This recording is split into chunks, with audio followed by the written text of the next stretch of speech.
morning and welcome to the third Belgrade Security. We apologize that we start exactly in time, but we have to, because unfortunately some of our panelists, due to our other very important obligations, will have to leave a little bit earlier, such as Mr. Ružić, and I apologize on his behalf already at the very beginning. I was thinking this morning, of course intensively, what would be the best introduction to this work. And I came to the conclusion that I can't figure out a better introduction than the one Tim Judah wrote for the forum. I think Tim not only captured the very spirit of the events, but also some of our not so secret hopes that this event will both intensify a high quality debate about security issues, about international relations, about people and their responsibilities in this very interdependent and more complex world, but that it will also put Serbia and the Balkans on the roster of a global debate. We want to be actors.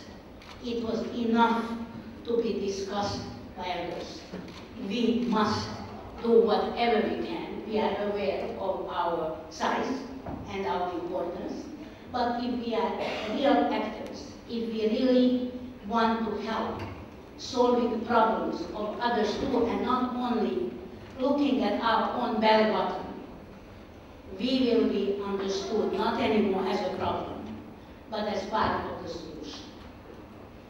And this is why I like Tim's introduction so very much. And please allow me, instead of doing something else, and to, in fact, say a few words about our first panel. Tim, I already mentioned. He became part of us, and I understand that I got a promise that he will be with us in the future as well. Mr. Ružić, welcome in your new function as the minister who is responsible for the most important process of Serbia's future, presence and future, and that's the European integration process. But of course, this is the most important process for our entire region, because if we manage to walk that path, and we know that hurdles will meet us on every single step. I don't want to remind everybody what happened yesterday, but unfortunately this is the reality. But the important thing is that we are determined to cope with the reality and to work for our dreams. And our dreams are that we all want to be part and parcel of a great family of European people. Mr. Julian Brightwhite is someone I met when he was very young, and we had some great plans together in the end of the 90s, hoping that we will, it was maybe a little bit naive, but I'm not ashamed of it, and I don't think Julian is either. We were hoping that we can stop at least one war in the Balkans. We couldn't. But at least we knew that we are trying our best. This forum is here for all of us to think through what can we really do and do now. So we are here to think in order to act, and not only to think for the sake of thinking. But I'm in the same time very proud that this forum is really bringing a wealth of ideas that can then be transformed into practice. This forum wouldn't be possible without old and new friends. We thank we are our new friends. We are grateful to their support. We hope that they will turn into old friends. But without old friends, nothing works. And the oldest friend of this forum is Slovakia. The very idea, and you heard it, most of you all, this over and over again, the very idea to invent such a gathering in Southeastern Europe was born at the Global Security Forum in Bratislava, and from that moment on, and even before, Mr. Lajčák's predecessor, Mr. Eduard Kukan, helped us in the 90s and was with us when it was really tough. And then Mr. Lajčák, first as, of course, the ambassador in Belgrade, and then in other incarnations, became our continuous supporter. So he's one of the other people that I think heard a promise. As long as the Belgrade Forum is around, he will try to be with us, right? So, you see, this is how I'm making them to take, in front of you, to take some promises. Thank you very much, all ministers, ladies and gentlemen, excellencies, to be here with us. And I wish us all a great debate.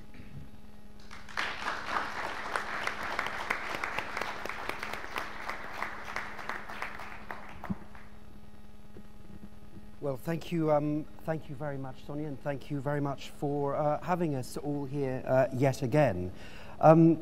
We are in a little bit of a hurry because Minister Ružić has to leave, and in a way that plays well for me because I read the title of this panel, and to tell you the truth, I was a bit baffled by it. State building and European integration, mutually reinforcing or contradicting processes. And I thought, this is a PhD title. This is not a kind of thing for a kind of, you know, short, sharp, snappy debate at a panel like this. So I'm just going to say one or two words, and then I'm going to very rapidly hand over to Minister Ružić. I meant what I said about the importance of not navel gazing. And of course, well, of course we should concentrate, and we will concentrate on the Balkans and the Western Balkans in this panel. But I thought something caught my eye from the news yesterday, and it's actually a statement from the Prime Minister of Ukraine. And Ukraine has yesterday, or the last couple of days, taken the difficult decision to basically sign up to a pact with the EU. I mean, that doesn't mean it's going to join the EU, but it's decided to make the difficult decision of the EU over Russia, so it seems. And his explanation was, quote, "We all want clean air and water, safe food, good education for our children, up-to-date medical services, reliable legal representation. All these are not abstract terms, but norms and rules that are already in place in the EU." Well, if that had been said by anybody in this region, I don't think that anyone would have blinked an eyelid, because it seems that's self-evident. That's what it's all about. And that's what I suppose we are talking about when we're talking about building modern states. But of course, these states are then going to pool sovereignty in the EU and in Brussels. And so while people like Vesna Pusic, for example, the Croatian foreign minister, are adamant that the actual process, especially from negotiation, has helped build a stronger Croatia and will build stronger states in the region. There'll be people for example, in my country, in Britain, who argue ferociously that the EU is something which is sucking power, making Britain and other countries less independent and less strong states. I mean, maybe this is something that Julian or Mr. Lajčák can tackle.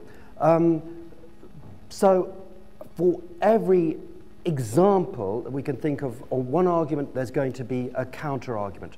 Croatia, yes, has helped build a stronger state. I remember clearly, I think it was Milan Ročen, no, I know it was Milan Ročen, then Foreign Minister of Montenegro, but I'm pretty sure it was exactly here 2 years ago, where he said the EU process, the demands of the EU process have meant that we have been able to do in 1 year what it would have taken us 10 years to do otherwise. But some states in the region, notably Bosnia, Macedonia too, are stuck despite being at the doors of the EU process. So I'm going to hand over to you, and I'm going to ask you, well, how does it look like from here? Are we building a modern state, or are you losing something of the essence of statehood?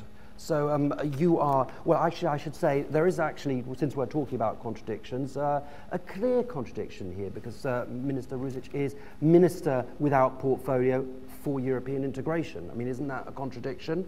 Perhaps that sums up what we're talking about here. But since you have to leave early, over to you. Well, I wouldn't agree, because this is not only a Serbian invention. It's from the French practice, for example, because there are ministers of a political strong background in charge of some strategic orientations of the government. So I wouldn't say it's a contradiction. Concerning the topic that I should touch now, it's state and European integration. I would even like to dwell on the topic, so we can even talk about, because it's closely related, state of the European integration. And I think there are three main roles of the state in the European integration, and I would refer to the state of Serbia, because I'm the minister without portfolio in the Serbian government. And the role of the state is actually in the society, in the region, and in a wider Europe. Concerning the society, I think that the state is really in charge to implement all the standards and all the European values that will bring some benefit, substantial benefit and significant benefit to its citizens. And I think that the state of Serbia is really on a good path concerning that issue. Concerning the region, I can only say that I'm very happy that this process of stabilization and association has been finished, but that should not be an end goal. I think the end goal should be the full membership of all the states from the region in the European Union. And concerning the wider Europe, I think that our role as Serbia should be the contribution to the common foreign and security policy, and that would be very, very important. And if I dwell on this topic, I would say that the state of the European integration of Serbia is now very good. I would say excellent, because this is maybe the turning point, because there is a political will with the expert and technical effort functioning together. The government of Serbia is really devoted to this process, and we are expecting this processes of screening and so on, negotiating framework of the European Commission on the 20th of December, and so many things that we are actually prepared for. And that's why we are actually striving to accomplish all these values for our citizens. And your question was, are we losing something? Actually, the cost and benefit analysis of the European integration process. In the long term, I think that we will only gain benefits. And to explain this in a plain manner, I don't see why would be there 28 countries in an organization if it's so bad, or were they mistaken to engage themselves in this process? Of course, there will be so many obstacles, so many challenges, and the greatest challenge for us, and it's very odd when we talk about Serbia, because we always had challenges in the political field. Now we are succeeding to resolve all these issues, especially this Brussels agreement and the implementation that is going on. But the biggest challenge is actually the lack of finances that will be needed to accomplish this process in a successful manner. So those are the challenges. I've been to Brussels with my colleague Tanja Miščević yesterday, and we really got brilliant messages and brilliant support from the European Commission, from the European Parliament, a great level of understanding for all the specific issues that should not be an obstacle for the negotiation framework.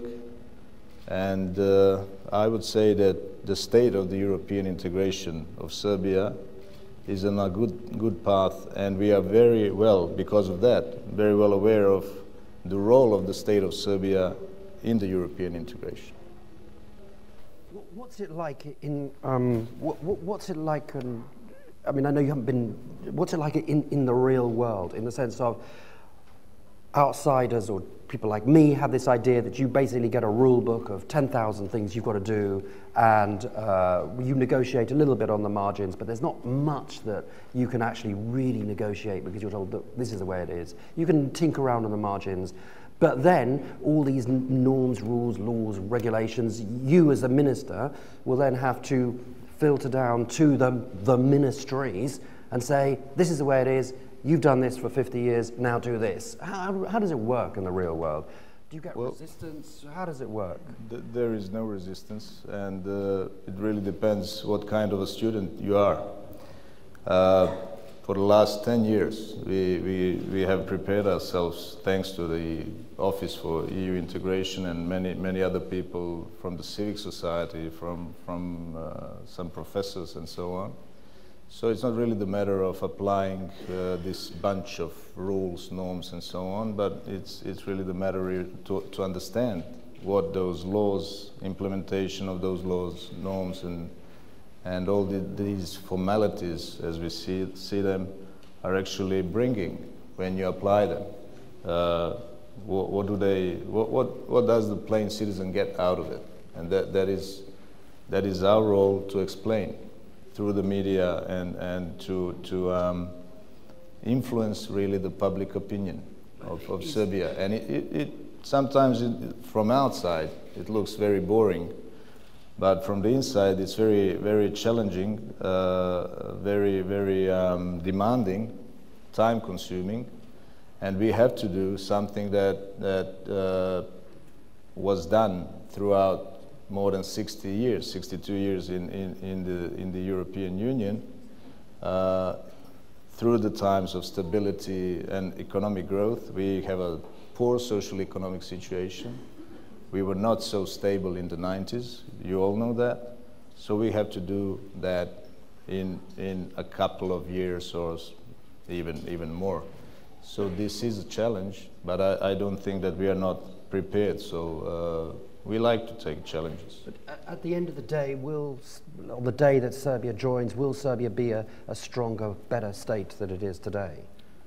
I'm sure that Serbia will be a stronger state, and not only at that exact day, because during the process or while the process is proceeding, Serbia will gain the pace and become even stronger and take all the benefits out of it.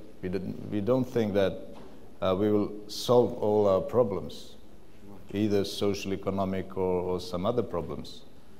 But we know that we have a chance, we have an open door, and we should be wise enough to use this. If we are not wise, that's our problem, not really the problem of the European Union. You say there's no resistance, but it's hard. Okay, ministries is one thing, but within the party, the body politic, aren't there people who are still saying the EU destroyed Yugoslavia, the EU destroyed Serbia and Montenegro, the EU stripped us of Kosovo? How much is that still a live political issue? Well, I think that we've matured enough, so it's really the matter of perception. So I don't think that it's anymore the role of EU, because if we want to conduct some reforms, we are doing that in our best interest, and we don't do reforms in Brussels, Berlin, or London. We have to do them here, and it's in our best interest. So that is our role. And I don't see that, of course, this is a democratic society, and there are some voices heard that some legitimate voices that are Eurosceptic, and I cannot really oppose to that. But of course, it's really a minority, politically speaking, here in Serbia.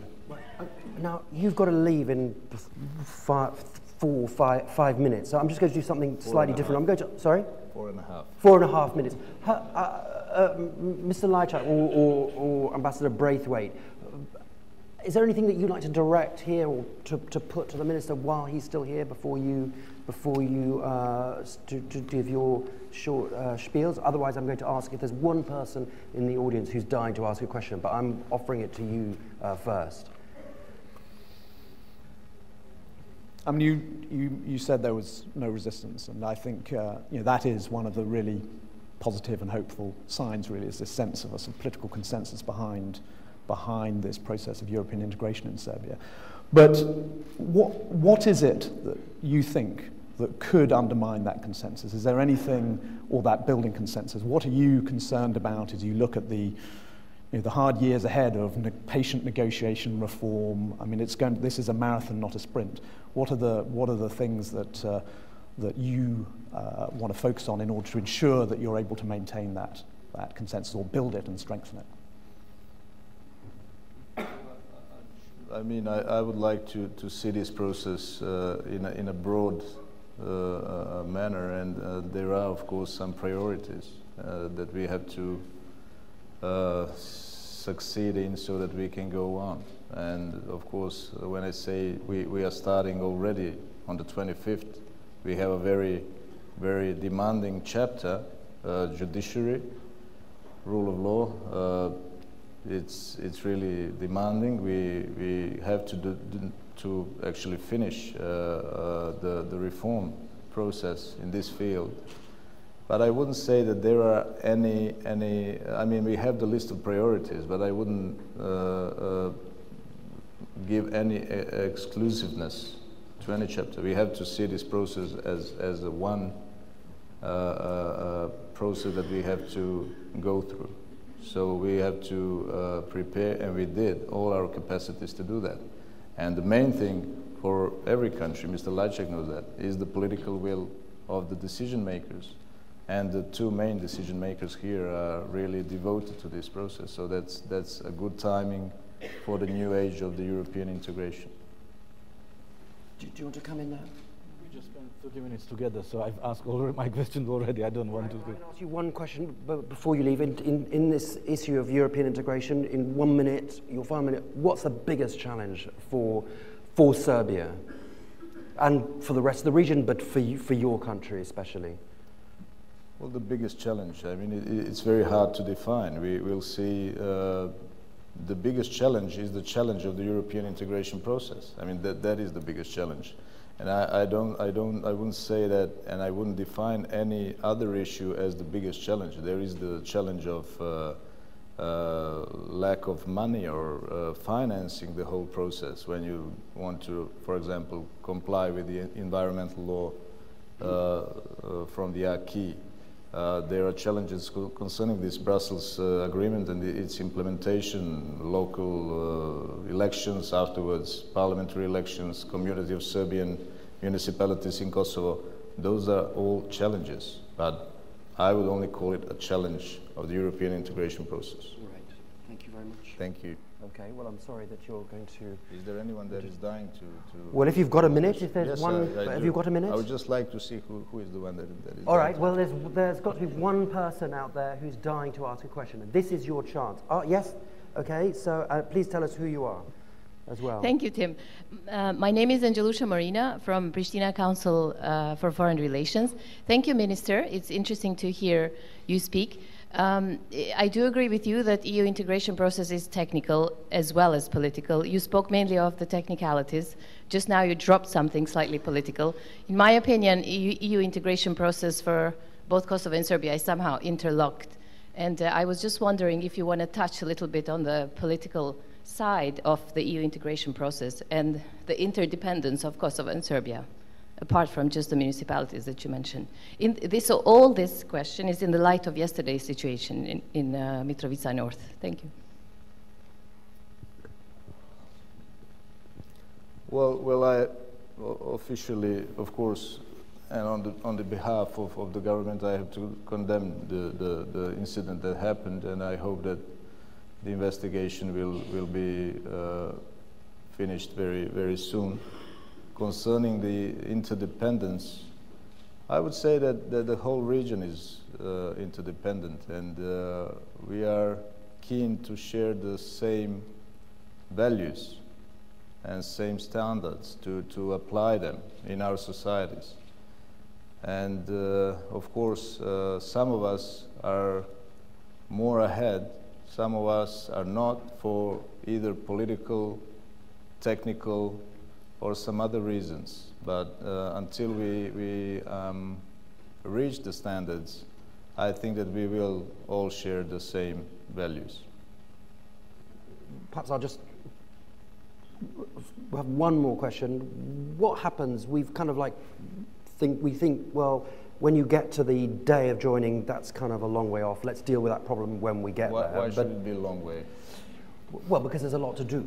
I mean, it took Croatia. I'm joking. So fine, but let's say 5 years, 10 years. It doesn't matter. But when you get there, can you join without Kosovo? As I told you, I see the European Union as a structure that really deals with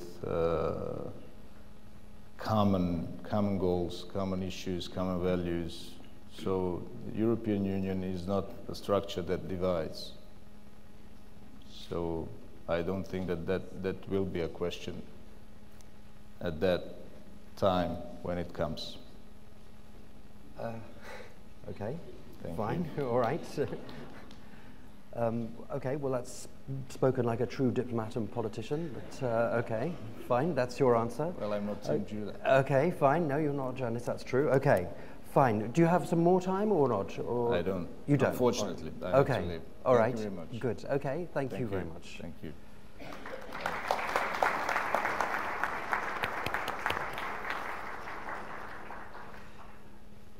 Well, no one, well, I suspect no other foreign minister or probably politician in the rest of Europe knows this region as well as Mr. Lajčák, who has been ambassador in Belgrade, helped supervise the referendum in Montenegro on independence, was the head of OHR in Bosnia-Herzegovina, and worked covering the Balkans at the European External Action Service.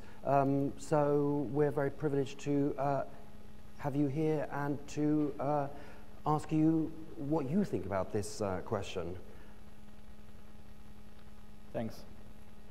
Let me start by saying how pleased I am to be back in Belgrade. It's always a good reason to come here, but this security forum is a particularly good opportunity to see many friends and to talk to people. And I already had a number of meetings, and I am encouraged by the atmosphere. People know exactly what's at stake, what needs to be done, and it's not given in this part of the world. The processes that are taking place are positive in general, and I really hope we will be able to continue with the successful elections on the 3rd of November, and I do hope we'll be able to start the process of accession negotiations not later than in January. The team is ready, and people are eager to prove that the country has deserved it, and it's well prepared for that. And this terrible act that happened yesterday was no coincidence. But again, it's really important that we show to those people who want to derail this positive trend that there is no tolerance for this. Like you, I was puzzled when I saw the title of this panel, because I never looked at these issues from the perspective of this panel, but what I want to say is that there is absolutely no contradiction between the state building and European integration. Quite to the contrary. The process of European integration actually is a state building exercise, because you need to have a functioning state in order to be able to join the European Union. By the time the country is eligible for joining, you have to have a state where the rule of law is fully respected, when citizens' rights are well known and protected, civic rights, economic rights, legal rights, when a system of checks and balances is well in place, when the state institutions are controlled by a civil society in a transparent manner, when state institutions are accountable to the public. So this is all the state building exercise. There is absolutely no reason to believe that in the process of integration or after joining the European Union, you will lose your independence or identity, because I have never seen people mistaking Luxembourg for Finland or any other EU member state, so the identity is still there. What I want to stress is, however, that in order to build a successful and fully functioning state, the tangible perspective of joining the European Union is very important, if not crucial. Looking at my country and our own experience, I can hardly see such a successful process of transition if it was not for a clear European perspective. So this was the motivation, and this was the magnet that helped us to overcome all the difficulties, and it worked not only in case of Slovakia, but also at any other country. So what's important for the European Union here are two aspects. First, to provide this tangible and clear perspective, because we do want to see Serbia and other countries of the Western Balkans as fully functioning democratic states. And as I said, without a clear perspective, it's very, very difficult to get the motivation. And second, of course, to keep, maintain, and develop European Union in a way that it can serve as a model, so that this famous soft power or the pulling effect of the European Union is here, is in place. Obviously, and you can see that when we are dealing with our internal problems, then the overall attractiveness of the European Union outside in the world is going down. So therefore, our ability to react to the challenges in a proper way and to demonstrate that this is the best functioning model of integration of countries is here in place, and that has a very powerful impact, I would say even stronger than we realize, on countries in our neighborhood, be it here in the Balkans or in the countries to the east from the European Union. But do you find when you're meeting with your colleagues from the other 27 countries, sorry, I know there are 28, I mean you plus 27 is what I'm, before anyone misinterprets what I mean, but do you find that there's a common agreement there, that basically everybody thinks like you, or not? What's it like in the meetings? I mean, do you have to persuade people from more skeptical countries that your view is the right view, or behind closed doors do people more or less agree? What's it like? Well, unfortunately, there is no unity of views on this important issue. Well, you know, I think we are still struggling to get the proper balance between the political approach and the respect for technical criteria. And it has to be a balance, because it is ultimately a political decision to expand the European Union, but it is based on technical criteria that have to be fulfilled by future member states. Sometimes I'm afraid that we, the European Union, are paying too much attention to the technical criteria without seeing the political dimension of these processes, because these are strategic political decisions we must take. And let me use an example of a country which does not come from this region, namely Ukraine. We are about to make a fundamental political decision of signing or not signing the association agreement, DCFTA. And I'm astonished, I'm shocked to hear from some of my colleagues that they say, well, let's see whether the parliament will adopt this or that piece of legislation, and then we'll decide. I mean, our attitude, the way we see Ukraine and the place we want to have Ukraine must not depend on one or two pieces of legislation that will be adopted by the parliament in October or in November. It's really a fundamental strategic decision. So there are moments when I am frustrated by the lack of this strategic vision and the lack of understanding of the ultimately political dimension of our decisions. At the same time, of course, our partners from the region of the Western Balkans sometimes tend to remind us very much of the political dimension and thus somehow hide the fact that the technical criteria were not met. An EU integration process is a process that you must fulfill the criteria, otherwise you won't be able to function. So the proper balance needs to be found, and I don't think we have found it. Okay, thank you very much. Ambassador Braithwaite, you've had a kind of intimate relationship with this region for the last 20 years, and you're now the ambassador to the Political and Security Committee of the European Union. So, well, over to you. How do you see it?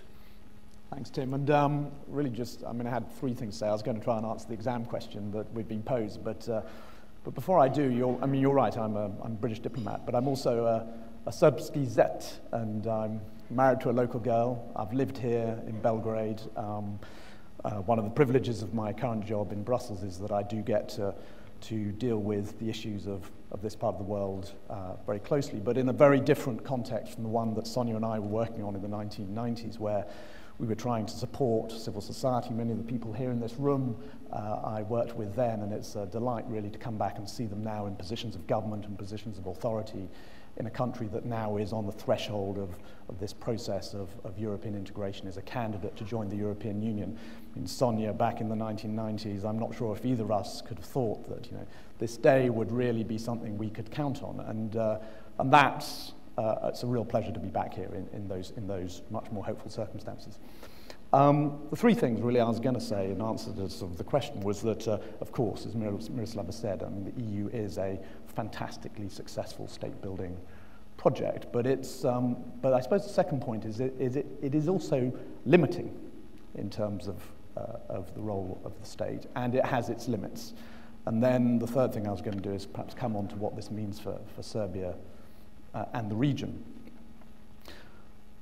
In the middle of this Euro crisis, it's quite easy to sort of forget that actually the European Union is a community of some of the most successful states on the planet. On any metric that you care to mention, whether it's GDP per head, whether it's life expectancy, whether it's the rule of law, whether it's infant mortality, whether it's the murder rate per thousand of population, the states in the European Union are at the top of all of those global metrics.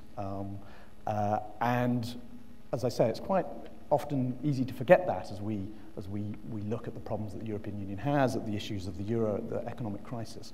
But that is a reality, is that this part of the world, the European Union, is one of the best governed parts of the planet. And the European Union is part of the reason for that. A couple of caveats, of course. The EU member states were successful states before they joined, either because they're well-established states, or because, for the reason that Miroslav said, the magnetic power of joining the European Union provided that galvanizing force, that political motivating force, for states to reform and become successful states.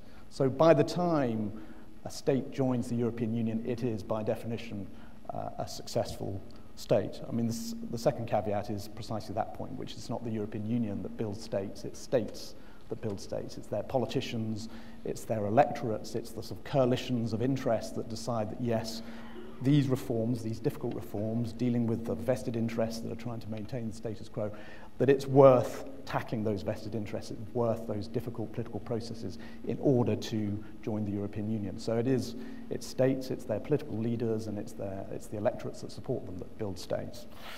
But undoubtedly, if you look at what happened after the Second World War and the role that the European Economic Community played in terms of cementing those states that were coming out of that awful period, if you look at the role that joining the European Economic Community played for Greece, coming out of dictatorship, the same with Portugal and Spain, if you look at the role that the European Union played really reuniting the continent after the fall of the Berlin Wall, it has played a crucial role in perhaps not state building, but something state stabilization in terms of harmonizing and stabilizing states around a particular model.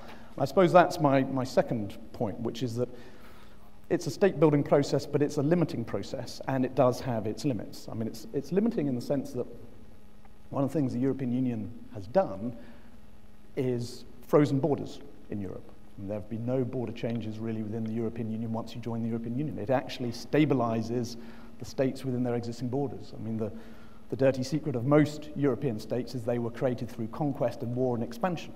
The European Union has brought an end to that process of state building, and for very good reasons, and it's one of its great contributions to peace, security, not just in this region, but globally. But that is what you sign up to.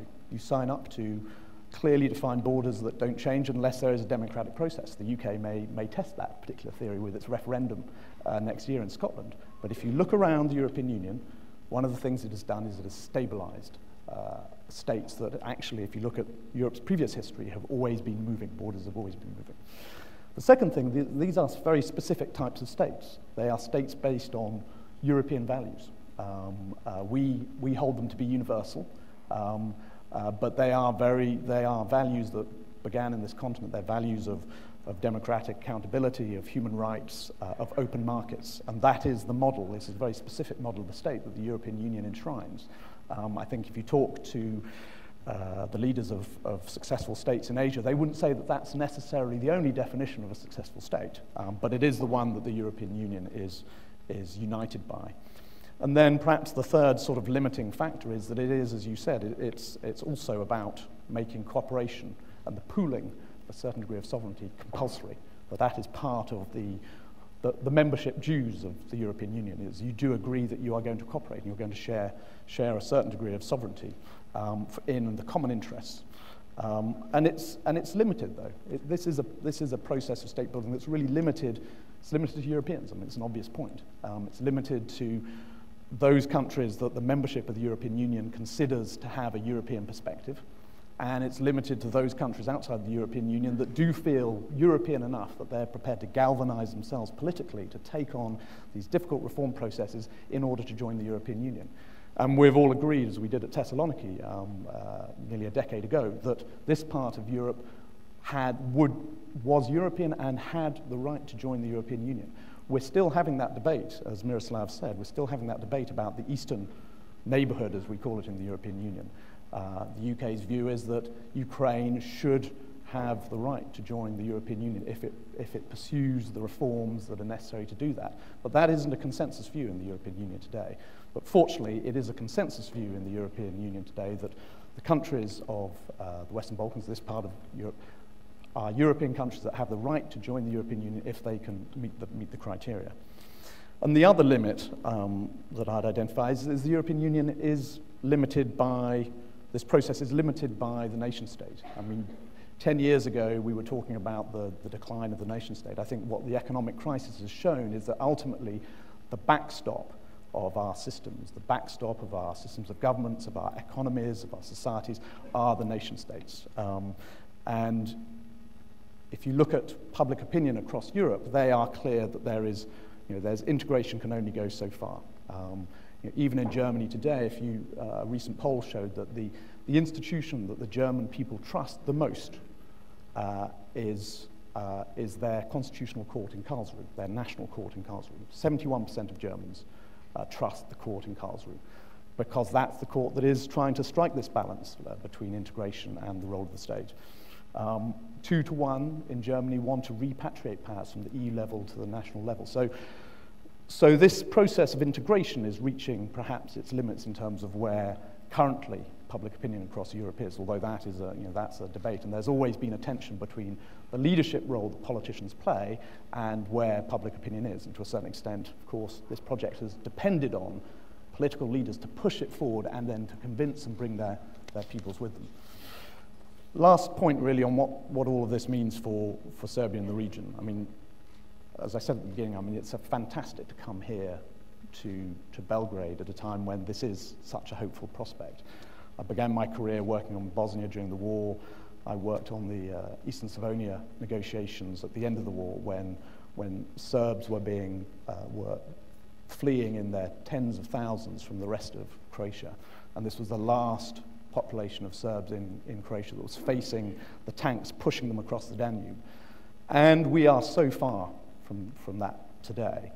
And the sense that I have here, and the first time I really felt this was when I was working with Paddy Ashdown in Bosnia, is that you see at a certain point a sort of a country flicks a switch, and there is this political choice to move towards Europe. And I saw that in Croatia when I was in Bosnia over a decade ago. You saw that the HDZ decided that actually they were really in favor of a European Croatia, not a greater Croatia.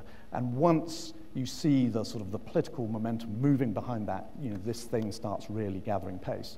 And I think that is what we're witnessing here in Serbia.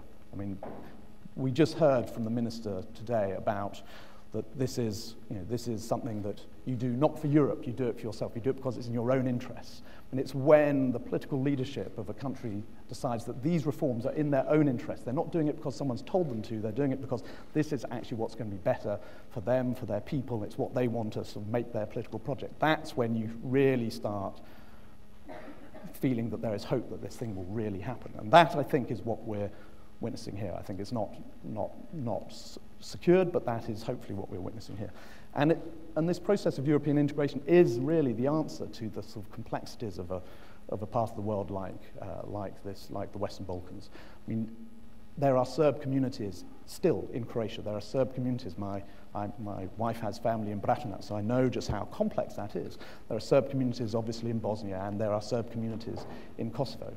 None of that will make sense unless Serbia and those countries are part of a wider political structure where the borders don't really matter anymore. You can drive, you could drive to Mitrovica or you could drive to Vukovar without having to show your passport, where there will be ways in which those political communities, those social communities can come together across borders, and the European Union provides that framework. It provides that framework for stabilizing what is a complex part of Europe where identities are not just bounded by the borders of the nation state.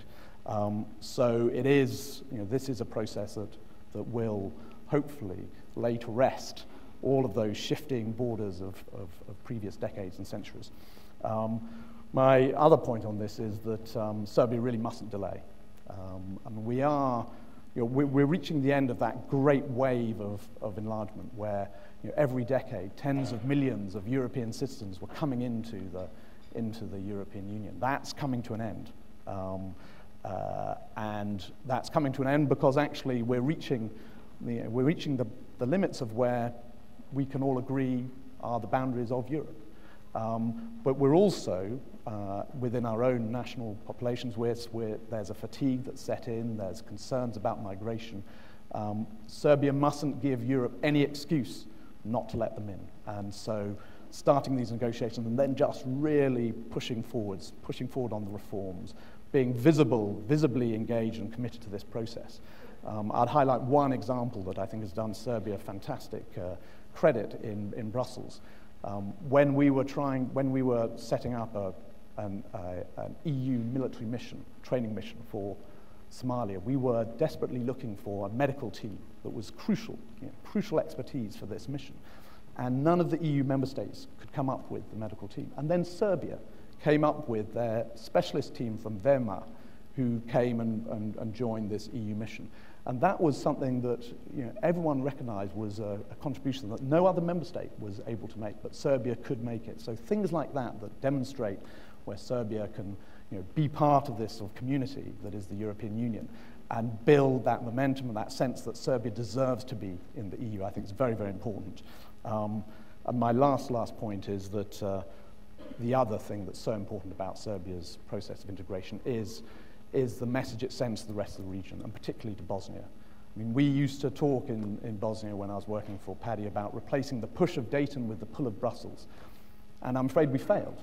There is not that political traction in Bosnia today that we had hoped for. But with Croatia now in the European Union, with Serbia actually moving ahead, there is a hope that that too will now galvanize, finally, a political process that will bring Bosnia along with it. But it's very important, I think, for the rest of the region that Serbia succeeds. So I'm delighted that the process is beginning. I'm delighted that I'm in a position in Brussels where I can be involved in it. And I'm delighted that actually it looks like there's a real momentum building here in Belgrade and across Serbia. Thanks. Great. Well, thank you very much indeed. I'm going to ask you both a couple of questions, and I think that it's important to just for this bit anyway, not to focus on this region, because we'll doubtless come back to that in the questions. Julian, you talked about the way that the EU had basically frozen borders, had stabilised things. I've got a question for both of you, because obviously both of you are on the inner sanctum of Brussels and the EU top. The Dutch, I think it was the Dutch, who have said no more ever closer union. What does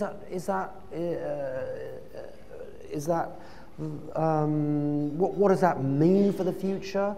Does that mean that we've got to? You said that there are limits. Have we now reached the limits, and everything will now sort of freeze? And in theory, it will be the same forever. But surely, if that happens, then the EU will ossify. I'm not saying that it doesn't necessarily have to be ever closer union, but if you freeze it, then it will just ossify and perhaps go backwards. And then there is this other question, slightly relating to this issue of disintegration. Would Scotland, would Catalonia be talking about independence if it wasn't for the EU? Surely it's the EU which gives them the opportunity to talk confidently about independence, because they'll still be part of some bigger umbrella. So what's your view on those two issues? First of all, Mr. Lajczak. Well, obviously there's no freeze, and there won't be any freeze, because European integration is a process. It's like bicycle rides. You have to keep pedaling, otherwise you fall. And we are now involved in two sets of discussions. First one, the understanding of need for further integration. Because with all the competencies that we have delegated to the European institutions, we were found unprepared by the crisis, and we had no mechanisms to deal with the crisis.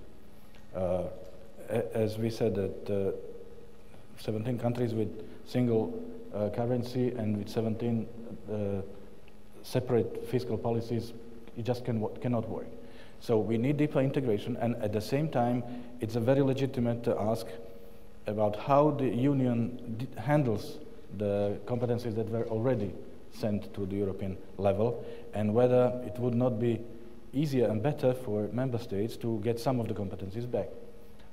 Because one of the problem EU is facing is that it gets detached from European citizens. European institutions have the tendency to turn into the world for themselves. And after spending a couple of months in Brussels, you switch to a language no one else can understand. We are adopting numbers of documents which is impossible to comprehend. So therefore people do have problems to accept some of the regulations, and are asking, why is this necessary? So I think the processes we are witnessing, particularly in the UK, in Netherlands, are legitimate. And it's good that we have this review, and as we are prepared, and Slovakia certainly is ready to go further and deeper in European integration, so that our system is efficient. But we are also supportive of the process of reviewing the competencies that have already been sent to Brussels, so to say. But it's important that it's not pick and choose.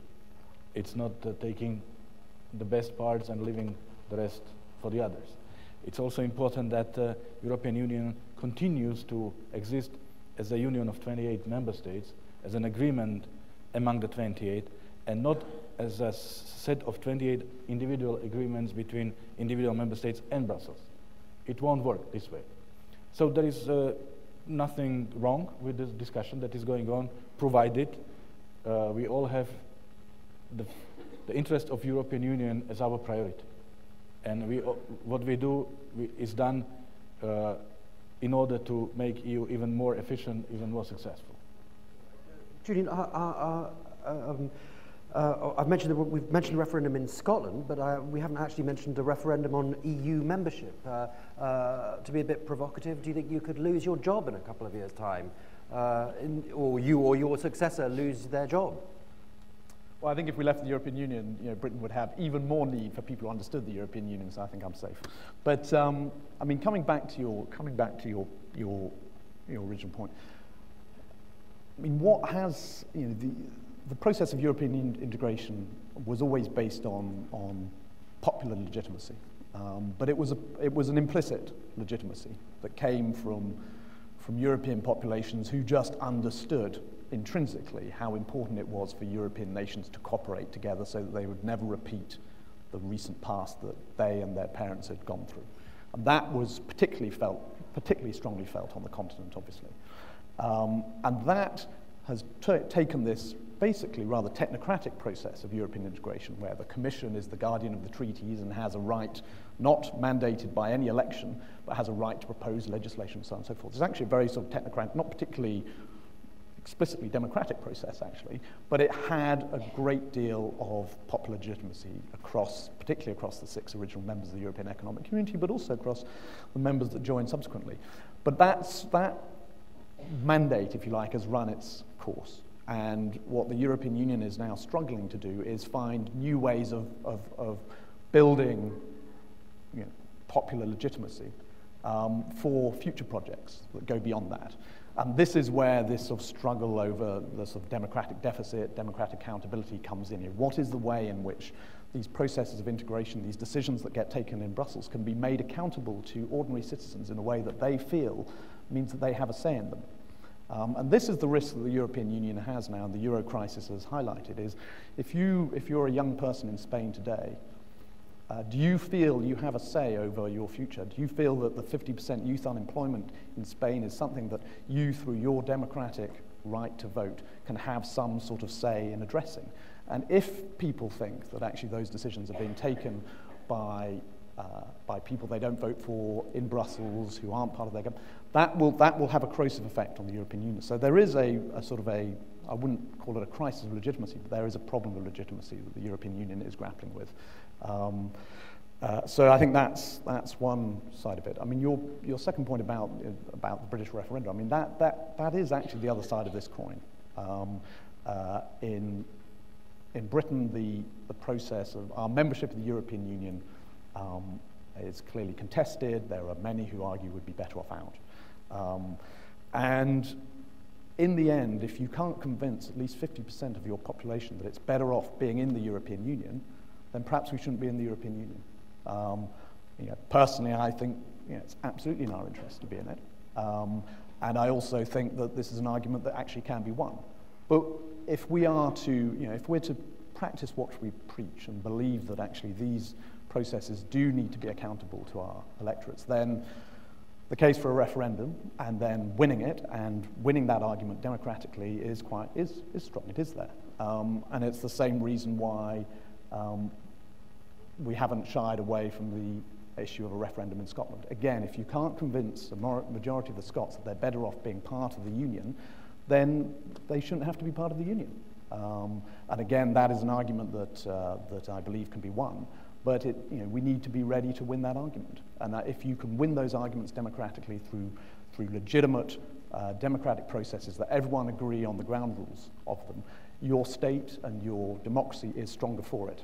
So yes, we can't take the answer of any of these referenda for granted, but are they in themselves a bad idea? Not necessarily.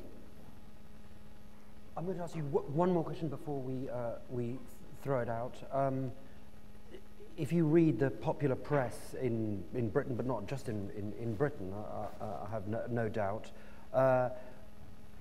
whereas Balkans 10, 15 years ago meant here, now it doesn't. It's quite narrowly focused to, well, apart from holidays on the Croatian coast or in Montenegro, it's quite narrowly focused to the issue of Bulgarian, Romanian migrants and Roma migrants. Is that going to be a problem for the Western Balkans? Are people going to go, oh God, like not more problems Is that going to be a problem? It is. Of course it is, because it changes the perception of the whole process. Obviously, the era of enlargement romanticism is over. We are back to the real world. There is very little enthusiasm, and it's logical that European citizens worry about their jobs, about the social protection. Everybody speaks about crisis. EU is dealing with its own matters. So there is less attention to the region of the Western Balkans, and as I said, less enthusiasm. There is no fatigue, and there is certainly no going back from the commitment to continue the enlargement process. But I would say it's now more for the countries of this region to demonstrate to the citizens of the European Union why is it good for us to take these countries on board. Because everybody knows it's good for the region. But people would say need to be convinced more than before that it's also good for the European Union itself. And of course the best way you can do it is to show your political maturity, as Belgrade has shown lately with the process of negotiations with Pristina. The way you deal with your neighbors, the atmosphere in the region. So people are of course preoccupied with the problems we are facing now. They don't want to see future problems. They don't want to see this process as something that will make our life more difficult, more complicated. And of course it's also about money. So this is now the moment when countries of this region, who know everything about the processes, about the procedure, have to think about how to make the case more attractive for the citizens of the European Union, not by stressing that it's EU's responsibility or it's our right to join the European Union, but by showing and by your actions, by your deeds, that what we are trying to achieve is good actually for you, not only for us. Is it a win, something which can be won, an argument which can be won in Britain and in other countries? Britain was always the member state that championed enlargement, and has, as one of the bigger member states, it's been one of the most consistent in championing enlargement. The politics of that are changing in the UK. The UK in 2005 was one of 3 countries, along with Sweden, I think Ireland, that allowed complete freedom of movement to all of the new countries joining. And that's been a boon for the UK. I mean, any study of the economic impact of migration as a result of that shows that the British economy has benefited from it. But in sort of micro communities across the UK, it's had a real impact on the people who are already living there and already using the local schools and the local hospitals. Suddenly, those schools and hospitals are struggling, and people are saying, how did this happen? And so, migration has become a touchstone issue. The UK Independence Party its strongest card is, we're going to close our borders to more of that uncontrolled migration, because it's the EU that's taken away that control from us, and that resonates for a lot of people who have found themselves competing for public services and benefits with people who have just turned up in the UK, and this is where Bulgaria and Romania come in, because the end of the restrictions on the freedom of movement, which actually the UK did put in for Romania and Bulgaria, come to an end at the end of this year. And so there's this fear being pushed, of course, by certain parts of the British political spectrum, that this will lead to waves of new migrants. And that is that's a factor that British politicians of all political parties have to take into account. But my instructions that I get in Brussels are still to be supportive of further enlargement, to be on the side of Ukraine's European perspective, to push back against other member states who say maybe the European Union has enlarged enough and we should just now close our borders for the future. But it is a harder political battle to win than it used to be. The UK, by its very nature, is a very open, cosmopolitan society that does believe in looking outwards and believes in a European Union that looks outwards, and British electorate are comfortable with that concept of the European Union. But this migration issue is undermining that political will, and we will have to, as Miroslav said, we're going to have to demonstrate why it's not just in these countries' interest to join the European Union, but it's in our interest for them to join, and it's issues around stabilization, it's issues around the issues of organized crime, of the instability that this part of the world has produced in the past, of ending that really forever. And people, you don't have to be very old to realize that actually instability in this part of the world can cause enormous hardship, not just for people here, but has resonance right across Europe. And those are the arguments that we need to win. Great. Okay. Well, we've got just over 30 minutes left, so I'm going to open it up. Please, and over there. Sorry, it's a bit hard to see, but yes, over there. And please please say who you are. Perhaps we should do groups of 3 questions. So 3 questions or comments. A lady at the back, yes, sir, yes, and a gentleman over there. So that'll be our first 3. So please, go ahead. Thank you. My name is Milada Vahudova. I'm at UNC Chapel Hill. And my question is for Mr. Lajčák. So I fully agree with you that the EU pre-accession process leads to positive reforms. These are reforms that the countries should be doing anyway, right, for the lion's share of them. But for the 2004 and 2007 there were some areas where the EU pre-accession process really didn't tackle them, right? So the fight against corruption, also reform of the judiciary was not something that was particularly well integrated into the pre-accession process. And so my question for you is, are there some things that you wish the EU had asked Slovakia to do during the pre-accession process? Or another way to put the question, is the EU pre-accession process now substantially better at these rule of law questions, reform of the judiciary, the fight against corruption and organized crime, and quite simply state capture, which is what we've seen in Bulgaria and Romania? Thank you. Okay. Yes?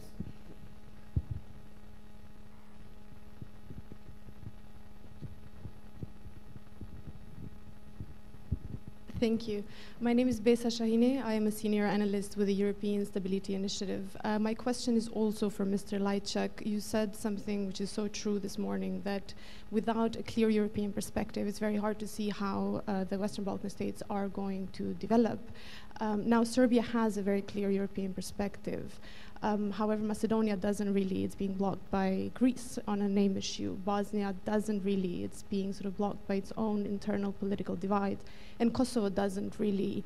And this has, Kosovo cannot even apply, not because of anything to do with Serbia, but because the EU itself doesn't recognize Kosovo as a state, because countries, member states like the country where you come from don't recognize Kosovo as a state. And this creates a situation where you have front runners like Serbia and Montenegro, and then you have these laggards in the rest of the region. What is the thinking in the EU about some of the solutions to this issue? How to not allow parts of the region to fall behind? Thank you. Okay, yes, gentleman over there. Thank you. My name is Karimi. I'm from IPIS, Iran. I would like to ask you about the distinction between the national foreign policy and CSDP, the Common European Foreign Policy. I am in favor of European integration, but coming from outside of Europe, we feel that when a new member gets into the European Union, their independence will narrow, particularly in foreign policy. We had the minister in the morning saying that the biggest challenge of the European Union is the financial accommodation. So when the rich nations, they pay, it is naturally they play. Germany, Britain, and France, they try to impose their own foreign policy upon the rest of the members. Perhaps if the Scots are opting out because they are fed up with the policies applied through London. So I think this is a very good example to know how you define the differences between national foreign policy and CSDP. Thank you. All right, well, thank you very much. I think that last question could probably occupy us for a couple of days, have you got a foreign policy, Mr. Lajčák, or is it imposed by richer countries that pay, or how does it work in the real world? Well, the first question about the accession process and criteria. As I said, EU accession process is a process. It is a state building exercise. You have to be eligible to be compatible. They said joining the EU, actually it's wrong, because you are not joining the EU, you are building the European Union inside of your countries, and the membership is the seal of approval that you have done it successfully, that you are now compatible with the EU standards. Does it mean you have reached the state of nirvana and everything is perfect and ideal? No, but you are good enough to function within the EU family and EU system. My second point, even if we say that the accession process is the same and the criteria are the same for every new member, we know it's not true, because the process is evolving, and after every accession, every enlargement, Union is also taking lessons and learning lessons, and of course applying some lessons on the new future members. There is no, or the best example, the best demonstration is that for the countries of this region, the chapters 23 and 24 that proved to be problematic are now the ones which, with which we start the process and which are going to be closed at the very end. Issues such as independence of judiciary, fight against corruption, I mean, these are eternal processes. It's really about limiting the space for corruption. These phenomena will be here all the time. It's good that EU is able to adjust and to reflect, to see that what were the loopholes in the screening process in the past, so that we do not face the same kind of problems. And of course, and that's also very important, the countries are highly motivated and they are working very hard in the process of integration. It must not be replaced by complacency the moment you join. You must not start believing that now you are ideal, everything is done, your job is finished, and you can enjoy the ride. So that means you have to continue to reform yourself, to adapt, because the world around us is changing. And we see and we witness problems with respect for basic European values, with respect for democracy in some European member states. And that's also one of the challenges for the European Union, to have the instruments to deal with these problems when they occur in the countries who are already members of the European Union. So it's a process.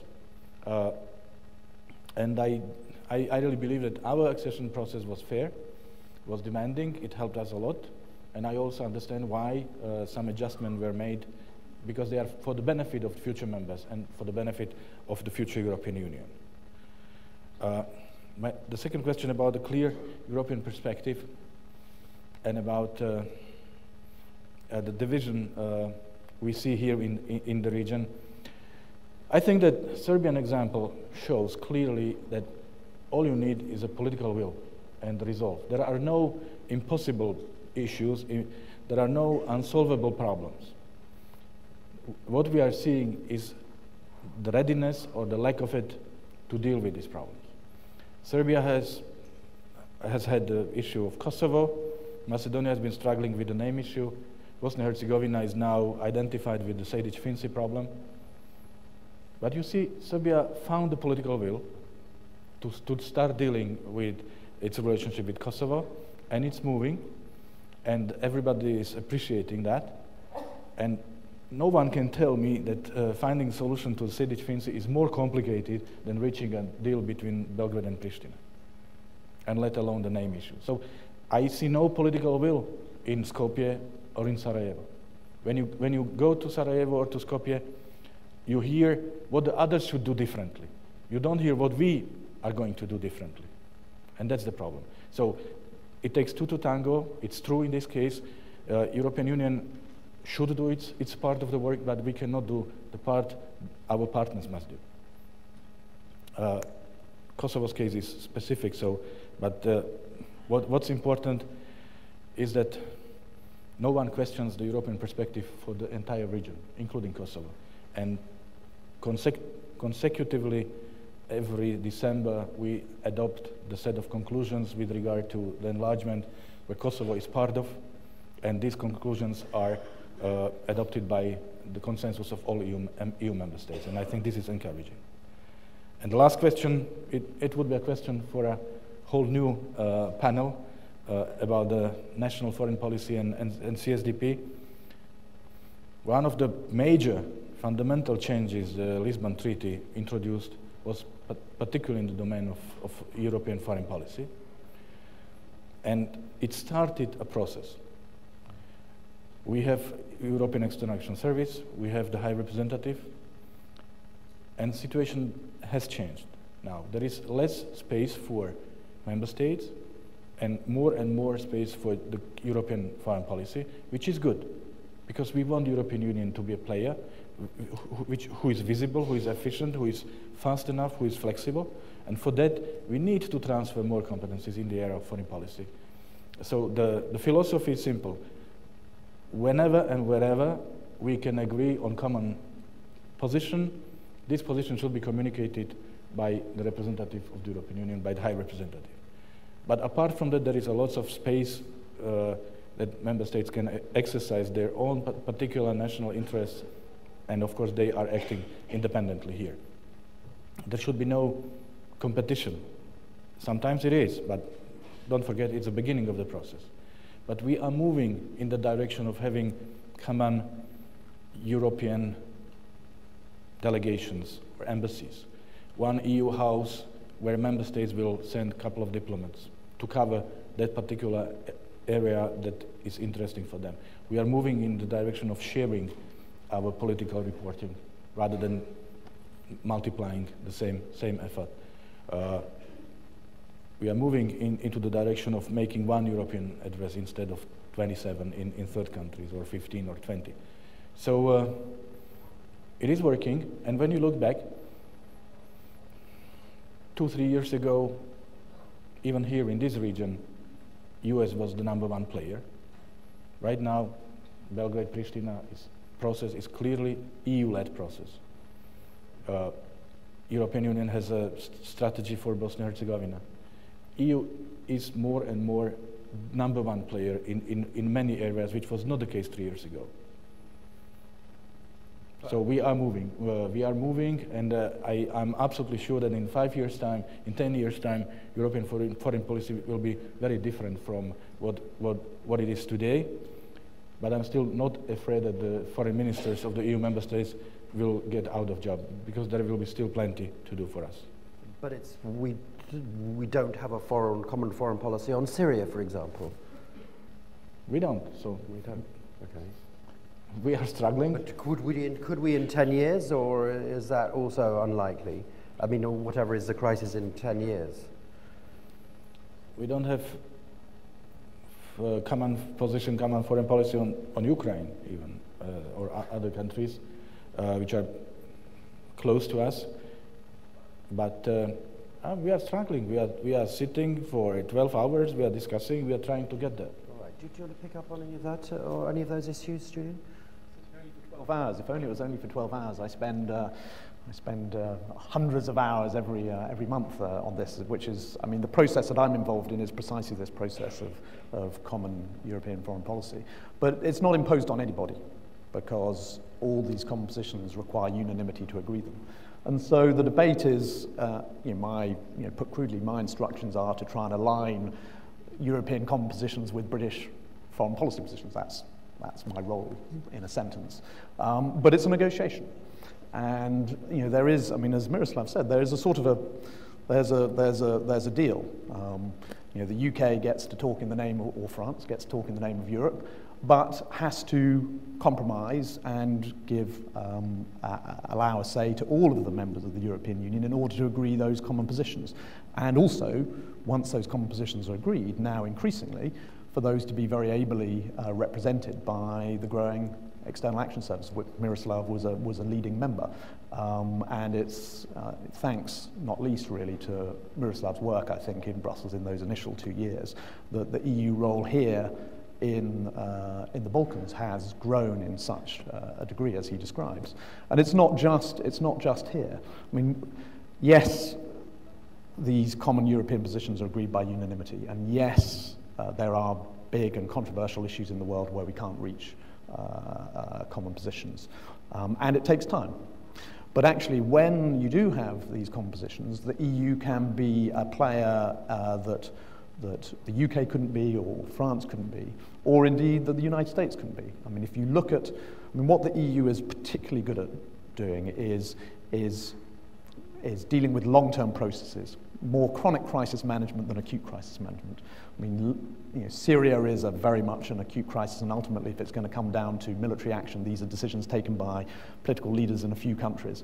But if it's coming down to what do you do about the Horn of Africa over the next 10 years, or the Sahel, yes, there might be an initial approach which is led by just one country, say the French in Mali, but the follow-up over years and over at least the next decade or more will be by the European Union. Capacity building, development support, economic market opening, political engagement through special representatives. There's a whole, what's in Brussels called a comprehensive approach, which when applied to these sort of chronic problems, particularly on the periphery of, the far periphery of Europe, where the European Union is developing real capabilities and a real track record.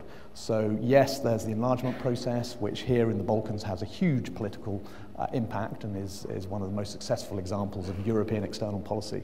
But also in Africa, also actually now if you look at Egypt, it's Cathy Ashton and it's Bernardino Leon, her special representative, who are the political players, if there are any, amongst the international community in the sort of political drama that's taking place there. All right, thank you very much. Let's take the next three questions. Yes, Predrag Simic over there. Perhaps you could introduce yourself for everybody else. And I want two more. Okay, we'll go ahead and go ahead. Very well, Predrag Simic, Faculty of Political Sciences, University of Belgrade. Just a question for all of you, including your team. Could you clarify a little bit these rumors about British-German position paper on the negotiation with Serbia to include as focal points not just chapters 23 and 24, but also chapter 34 or 35, the one that in Serbia would specifically include Kosovo to be opened first and to be closed last. So could you tell us a little bit more? That news just came across our media space. Thanks. Okay, I have to say I don't know anything about this, so I'm going to give that to you. Yes, to two over there. Yes, a lady, and then Dan Anastasievich, number 3.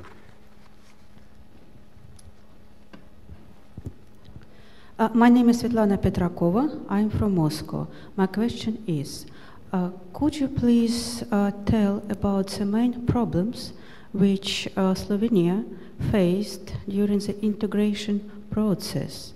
And could you please give some advices to Serbia from the standpoint of the experience of your country? Thank you. Dejan Anastasievich, Tanjug News Agency. As Julian has noted in the beginning, nobody could imagine how the region would look like, that this event will take place 20 years ago or 15 years ago. So the region has made a dramatic leap. But in 15 or 20 years from now, when Serbia hopefully enters the European Union, not only Serbia will be even more different, but European Union will be different, probably. Next year, there'll be elections, so we'll have new leadership of the European Union. There is increasing talk of the treaty changes which will have to happen. So the question is, concerning both guests are, as Tim said, in the heart of the beast. How do you think the institutions, European institutions, will be in which way they will be changed, and specifically the European External Action Service. Do we need institutional changes in order to strengthen foreign policy of European Union? Another sub-question is that there is increasing talk in Brussels that the Directorate for Enlargement will be maybe also changed in the future and will be downgraded to a part of EEAS. So these are the I'd like some comments on that. This is the question. Fine. Sorry, but I just wanted one clarification, not from you, Dan, but from you from Moscow. I didn't quite understand. You were asking a question about Slovenia. What did you ask about? Okay, fine. Okay, so I understand. Okay, sorry. Okay, I understood there was a. Right. Okay. Sorry. First of all, Predrag Simic's question. I'm not sure what he's referring to. Do you know what he's referring to? You start. It's your paper. The UK German non-paper. I mean, I think the point comes to a point that Miroslav made at the beginning, which is that this is a political process, but it's also a technical process. And for the UK, which is as I say, is a firm supporter of enlargement and of Serbia's accession, the key to this process is that the process is respected, that the conditions are there, that there's a real sense that these are benchmarks that aren't negotiable, but they do have to be overcome. And that we believe, by being consistent about that and being fair about that, is the best way to really incentivize the sort of reforms that will mean that when Serbia, Kosovo join the European Union, they are stable, successful, increasingly prosperous, democratic states. So the point that we in Berlin have made is that at the December European Council at the end of the year, there needs to be a process whereby we sign off on the negotiations beginning in January, but that we're sort of clear that we are, it's not just a sort of tick in the box. We will want to come and look at where things have got to and then be able to sign off confident in the knowledge that I'm sure we will be, that this process has already developed momentum and that we can be saying, yes, Serbia really is engaging on the issues that need to be addressed, and that we can go into these accession negotiations confident that actually we'll not just make progress but make good progress. That would be my answer to the first question. I'm happy to come on to the others. But. Well, probably, I think you could probably address Dejan Anastasievic's question about the future. I mean, this issue of institutional change, I think no one knows the answer to that. I mean, it comes down to this point about what is it that ultimately the different peoples of Europe want and will be prepared to support, and that if the right process of engagement can be achieved, whereby people are saying, yes, this process of European integration does represent me and I see the reasons for it and I feel engaged in it, then that process can go wherever it goes. But we're not yet at the stage where it's clear that there's a next wave of European integration, of institutional integration that is, if you like, politically not going to be controversial. So I think there's a process of consolidation that's going on now with the Euro crisis. And that in itself requires a considerable degree of institutional change. I mean, the British government's position is that actually for the euro area to stabilise, there needs to be quite a degree of institutional change, and we're very supportive of many of the proposals that euro member states have suggested for greater integration within the eurozone. But that's a debate that we're not a full part of. But there will be institutional change as part of that. The question is, what does that mean for the rest of the European Union, and how do you adjust the institutions of the European Union so it remains a union of all 28 and a level playing field, particularly the single market? And then the third question, which is, okay, what other integration do you do beyond that? I think that's further down the track once we've addressed those two crucial questions: integration within the Eurozone and what it means for the rest of the EU. DG enlargement, will that exist as a separate... I mean, this is a debate that's been going on in Brussels, but the issue is, do you bring enlargement into the External Action Service so better to promote both the political as well as the technical sides of enlargement? I mean, arguably, the progress that's been made here in Serbia would not have been possible without Cathy Ashton's engagement in this as the High Representative of the EAS, not the Director General or the Commissioner for Enlargement. The fact that she's worked so well in partnership with Commissioner Fuller has been one of the reasons why there's been real progress. But I think there are some in the institutions who argue that actually that is a better model, particularly when dealing with enlargement processes that have real political dimensions to them. That's a better model for overcoming both the political hurdles as well as the technical hurdles. So I don't think it's a downgrading of enlargement necessarily, but it is a different model that has worked well in this case. And the question is that a better model for, for also dealing with Macedonia, for Albania, maybe for the countries of the Eastern Neighbourhood too? So I don't understand. Does that mean that you think in the next Commission there will be a DG enlargement, or there won't be a DG enlargement? I think I think there will be. There will be. Okay. But there is a proposal that you would bring it into the EAS, but I think you'll still have a separate DG, right. Commissioner for Enlargement. There was I now understand a specific question for you. I mean, Mr. Putin the other day said that Britain was a small island and no one really cared, but at least he knew the name of Britain and he was, addressing his comments to the right person. It must be very annoying for you to be mixed up with Slovenia, but assuming that the question was about Slovakia, there was a specific question for you. You get used to it, and it happens more than once, and it happened to me more than once that I was received officially by the head of states and there was Slovenian flag instead of Slovakian flag in the room, including in one EU member state, so that was particularly amusing. So we've learned to live with that, no problem. All right. And to answer your question, of course, well, there have been years of very active communication between Slovakia and Serbia, and we are, of course, suggesting our friends to learn from our mistakes, not to repeat them, and a couple of general recommendations we make, and I can repeat here, is, first of all, to understand that the integration process is not something that is limited to a group of experts. It's really a nationwide exercise, because the future membership will affect every single citizen of this country, and therefore every single citizen of this country must know what it is about and what does it mean for his or her life. Whether we speak about political parties, about NGOs, about local self-government, about the churches, about everyone else, about the universities, they should be somehow involved into the process. So the idea that we introduced in Slovakia a National Convention on European Integration was exactly the nationwide platform where we discussed these issues, so people understood.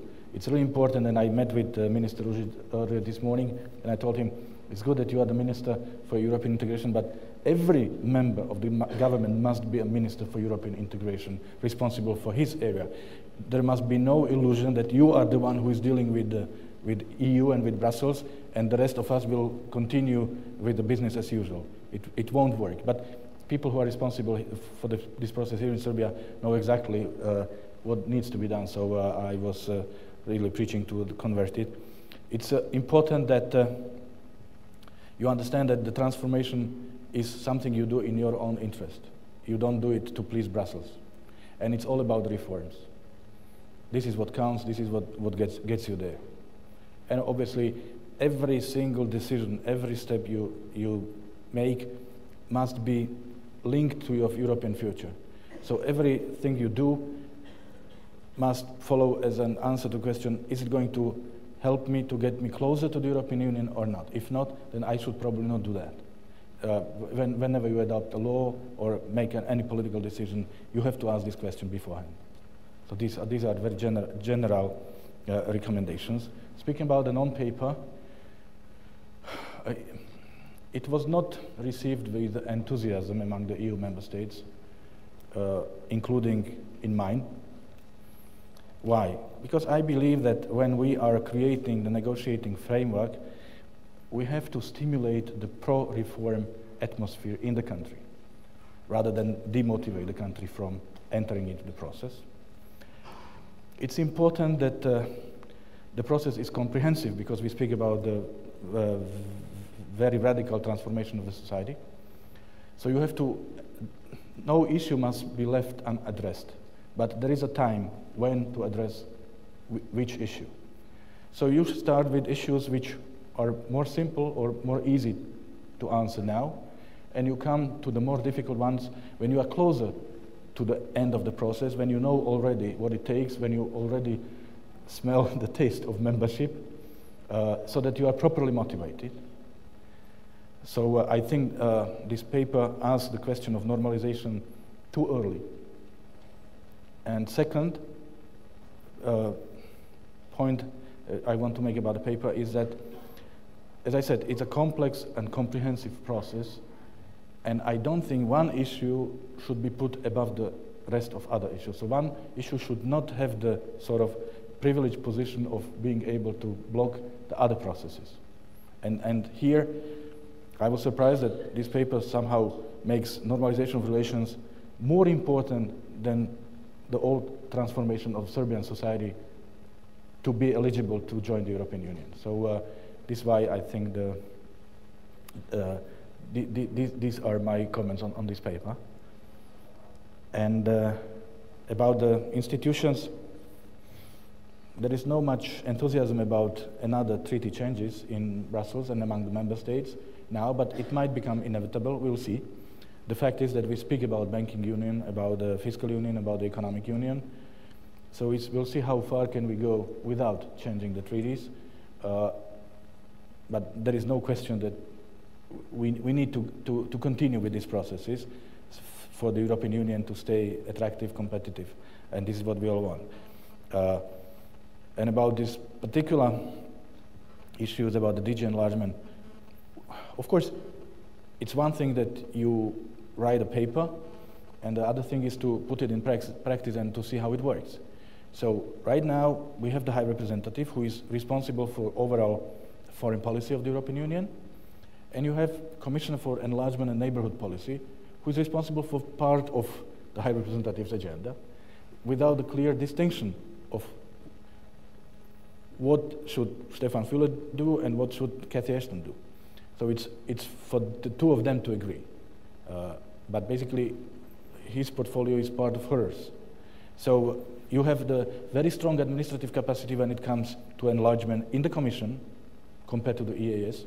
When we speak about neighborhood policy, about the six eastern neighbors, there is no DG or no department in the Commission. So the Commissioner Füle, who is responsible for that, relies fully on the External Action Service and EAS capacities. So these are the issues which I don't see as problems, but obviously these issues will have to be addressed somehow so that there is institutional clarity. But I agree with Julian, I don't think that DG enlargement will disappear in the next Commission, but these issues are being discussed as a part of the EAS review process, so that there is clarity in how the jobs are distributed. And I think it's very normal that these issues are discussed, because you cannot foresee every single detail of the implementation of such a comprehensive paper as the Lisbon Treaty. Okay, we've got 2 minutes left. I'm going to say one person. Yes, I can just see one hand there. I can't see who it is, but one hand over there, and then that's it. Please. Take the microphone. National Assembly. Governor Tomic, National Assembly.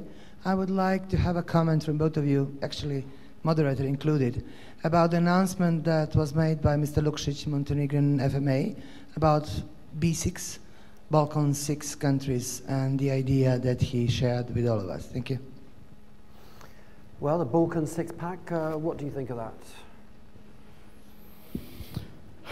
Do we need it? Is it? I support everything that stimulates the regional communication and cooperation. At the same time, when I read these papers, I'm asking myself whether this is a substitution for the EU membership.